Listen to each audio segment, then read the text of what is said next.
old explorers that went out on ships. I think that, well, they took more risk than these people are in the space thing.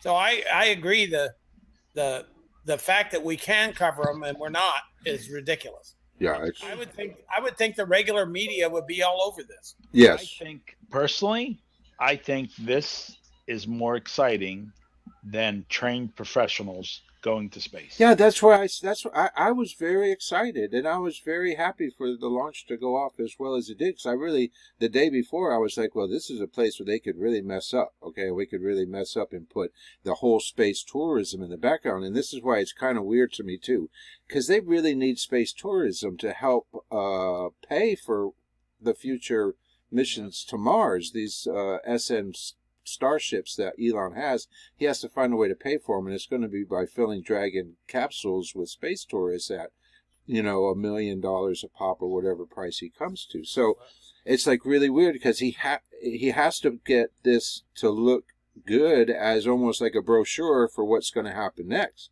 Right. And so I don't think he'll make any money on it, to be honest with you. I think what he does is it changes the mentality of people when they see people routinely going up and coming down routinely. Yeah. When it becomes the probability is you won't die in this thing. That's the probability. Right. It's safer than the space shuttle for sure. So Francis, I got to tell you something. what? You just bursted me and Bob's bubble. How? You said $1 million. Me and Bob thought that if we would send $5 each to Elon Musk, that he would put us on the list. No, listen. There's going to be these really unique avenues of people to get on board one of these things. You're going to be surprised in the next year or so.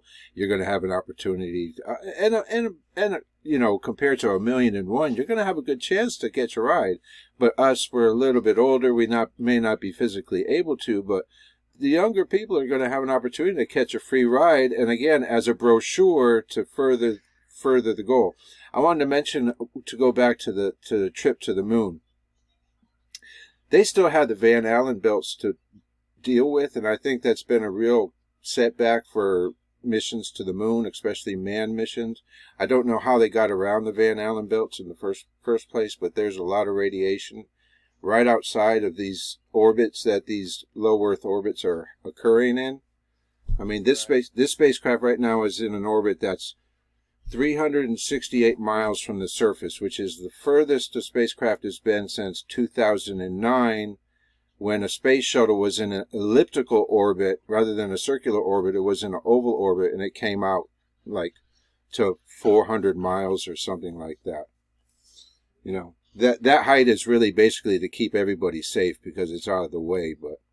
But to get to the moon, I see all this activity, and it's really, and that's why I say space tourism, because it seems like all this activity's geared toward space tourism. So it'll be interesting when they actually get the capsules on the massive super dragons and try to head out to the moon.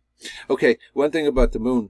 Anybody hear about the Chinese satellite that was suddenly withdrawn from the Lagrange point and brought back to the moon? No. Yes. So recently, probably, normally when I hear things, it's maybe like at most 5 days from when it started. So about 2 weeks ago, I read an article that someone sent to me. He said, yes, the Chinese satellite Chang something, one of the Changs, was recently and unexpectedly brought back to the surface, or is on its way to the moon from its place in the Lagrange point. And the only way we know that is because a private astronomer who tracks the location of satellites and etc.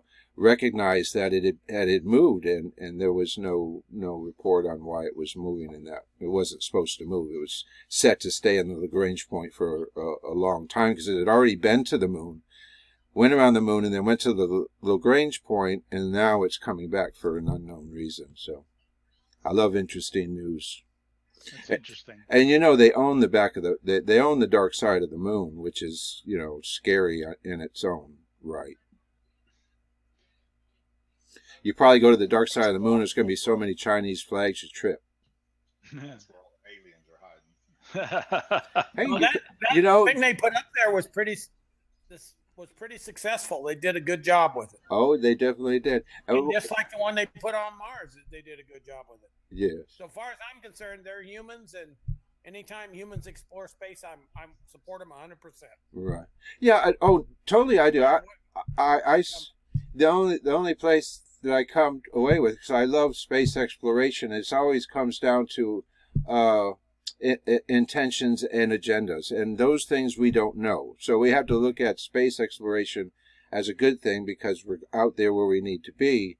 But then you have to think about, well, what's their intention and what's their agenda, and then therefore then you get into a debate. So yes, love exploration, but you know, get into a situation where sometimes you can't trust them as far as they can throw a satellite. Yeah. But that's for us too. I mean, that's in the mirror we're a reflection of them, so we can't. We're just citizens who love outer space. How high is M101? It's not plate solving. It's at 29 degrees. I wonder why it's not plate solving. You had a pretty good gradient on the. I know. That's the moon. Moon is I'm getting telling up. you. Yep. You got to run a filter for that. Well, I have that one filter in it right now. Which one? The UVIR?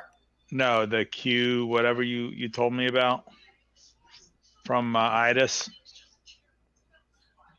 Oh, yeah. The MBZ, you mean? No, it's not MBZ. It's the QB something or other. You told me to get. I've forgotten. Yeah. I wonder if it's in the image. Let me. If it's a UVIR, then that won't do much because that's kind of it lets moonlight go through. It just blocks infrared. Let me just do a 15-second on this at 2x2 and see what we get. See how close I am to center. Taking photo now, 15 seconds. Let me see who's on here. Francis. Yes. Dave and Ontario. Good evening, sir. Good evening. Good evening, Mark. How are you? I'm doing well. Awesome. And Dave in Ontario, good evening to you. And Chiku. Yeah, Bob, I'm not going to get that. Diablo, and Norm. Yeah, and we have some guests in there, and I have invited some people to come. So if there's a guest in there and you're listening to us right now, and it's Francis, and I say hello, hello, hello. This is some in-your-face astronomy tonight.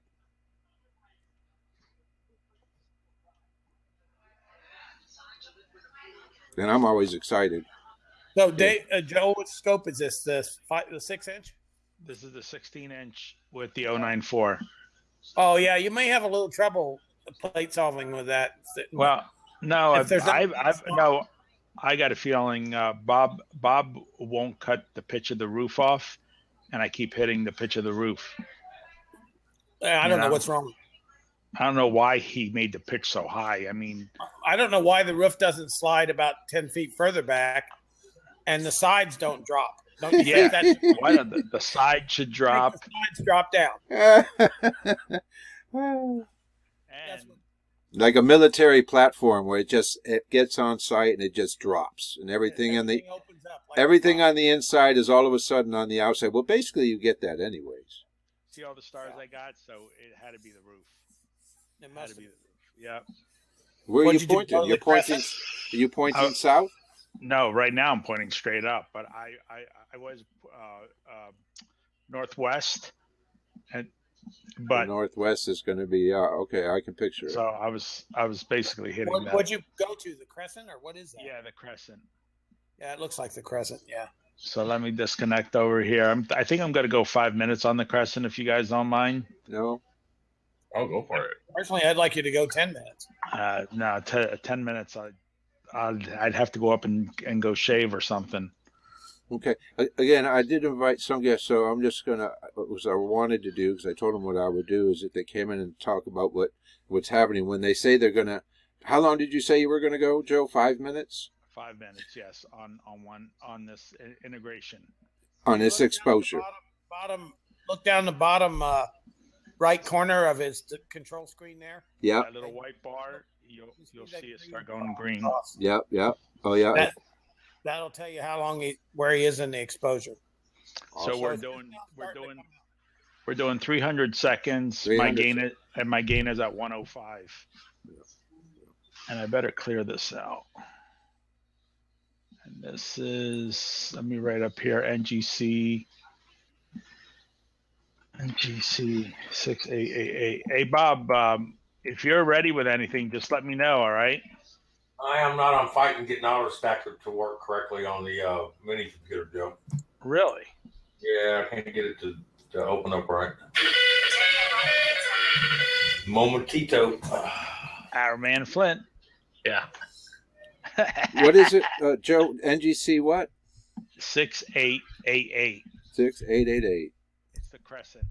Crescent Nebula, Yes. also known as 6888, Caldwell 27, and Sharpless 105. In 5 minutes, we'll all see what it looks like. Hello, Alexander.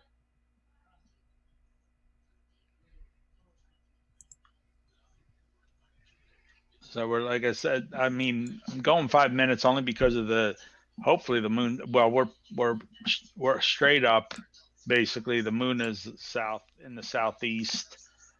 But we'll see what we can do here. I have not had the time to do new darks and new flats on here at the new gain settings that